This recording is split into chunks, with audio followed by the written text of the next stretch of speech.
So, Namaskar. Welcome to Edusoft. More Dr. Rajendra Ghimire, currently working as Assistant Professor at Department of Psychiatry at Pokhara Academy of Health Science. And now, today, we are going to discuss the questions from Psychiatry in CEE examination 2022. The first question I would like to start with is the female with recurrent manic episode 3 to 6 for 6 months for many years. What is the most probable diagnosis? The options are A, mania, B, bipolar disorder, C, rapid cycling, D, cyclothymia.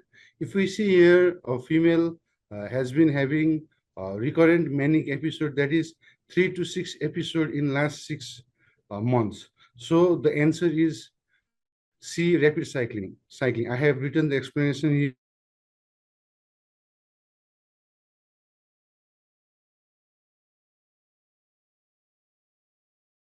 Hypomania within 1 year. So in this question, we have just within 6 months, 3 to 6 episodes, and it is associated with greater severity, longer illness duration, worse global functioning, and higher suicidal risks among the patient. So the answer is C, rapid cycling. We'll move to the next question. A lady diagnosed with depression and under sertraline, present with sweating, fever, headache, what might be the cause? A, serotonin syndrome, B, malignant hyperthermia, C, neuroleptic malignant syndrome, D, anticholinergic symptoms.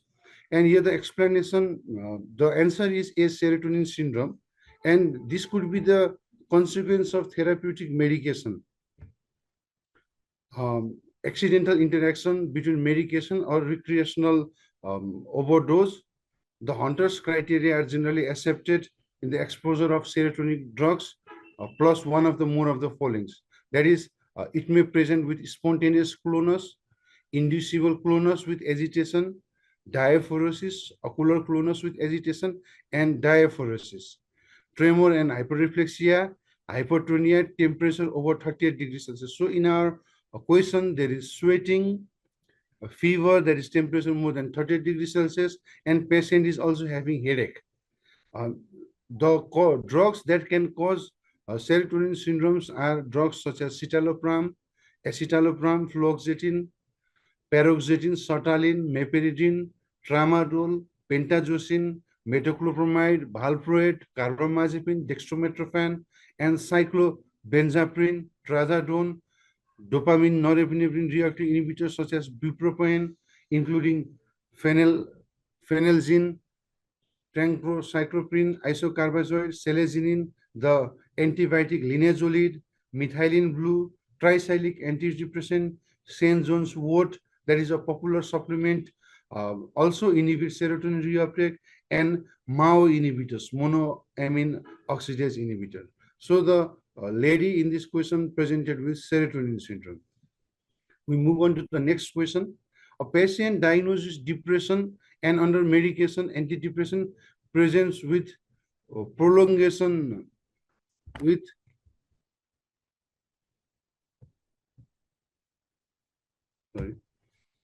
which of the following is the cause for the QT prolongation? And in this question, the options are amitriptyline, risperidone, sertraline, and duloxetine. And the answer here is amitriptyline because there are certain tricyclic antidepressant which can cause QT prolongation, and among this amitriptyline and meprotylene are one of the most common cause of QT prolongation. Risperidone is a second generation antipsychotic with lower risks of QT prolongation. Sertraline is a second generation antidepressant, and duloxetine is an SNRI. So the most probable answer here is A, amitriptyline. Similarly, we move on to the next question. A 50-year-old patient who is a chronic alcoholic presented to emergency with irrelevant talks, tremor, sweating, and he had his last drink 3 days back. What is the most probable diagnosis? If you look at the case scenario here, there is a 50-year-old patient who has been taking alcohol for a long period of time.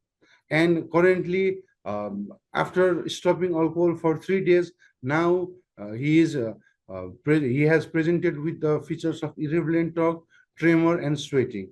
From this, there are four options given: A, delirium tremens; B, Korsakoff psychosis; C, post-acute withdrawal syndrome; D, discontinuous syndrome. And the most common answer here is delirium tremens, because the features of alcohol withdrawal starts right from the 6 hours to 12 hours. Patient may have tremor and sweating.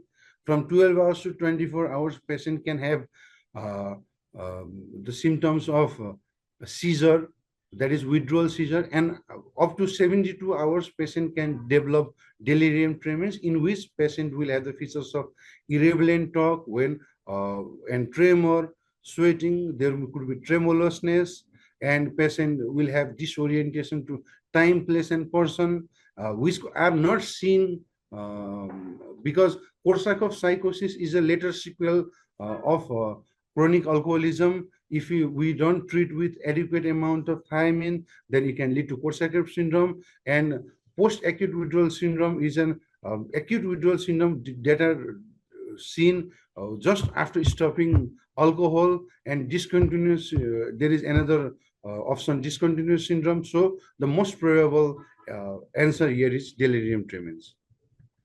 Next question. A pregnant lady presents in emergency with aggressive behavior and is agitated. Which of the following drug is used for the management? Here, we have seen that there is a pregnant lady and she has been presented in emergency department with aggressive behavior and she is agitated. So, using the options here are oral lorazepam, IV lorazepam, CECT, and D haloperidol. And the most probable answer here is haloperidol, as she is aggressive and agitated at the emergency department. So we use sedating drug. There is no significant teratogenic effect has been documented with this drug. Although a 1996 meta-analysis found a small increase in relative risk of congenital malformation in offspring exposed to low potency antipsychotics compared with those exposed to high potency antipsychotic, but the data are very less in amount, and we have been using haloperidol as the treatment of choice for the agitated patient at the emergency department.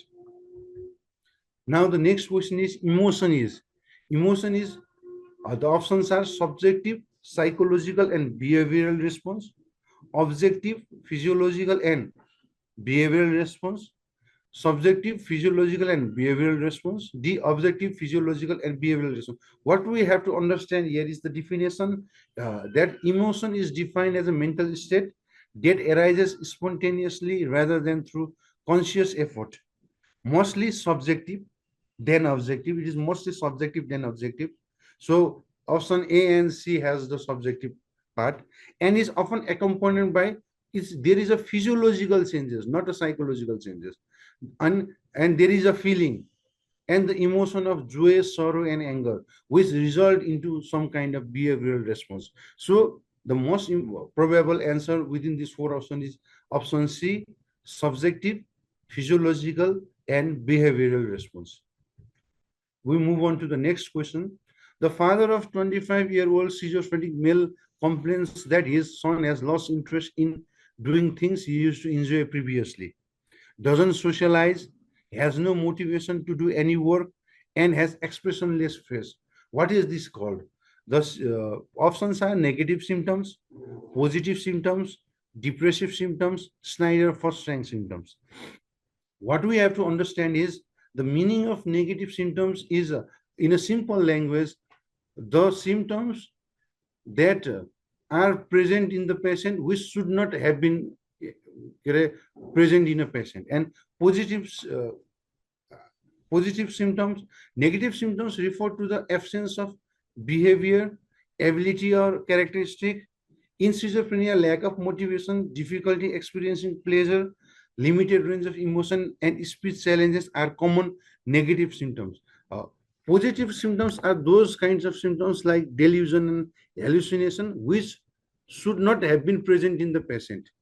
And if it is there are these positive symptoms are extra added symptoms in the patient, and negative symptoms are those symptoms uh, which the patient should have present, but they are less. For example, patients should have motivation, but there is no motivation. Should have uh, easy experience in pleasure, but it is not present in the patient. So these kind of symptoms are collectively called the negative symptoms of schizophrenia.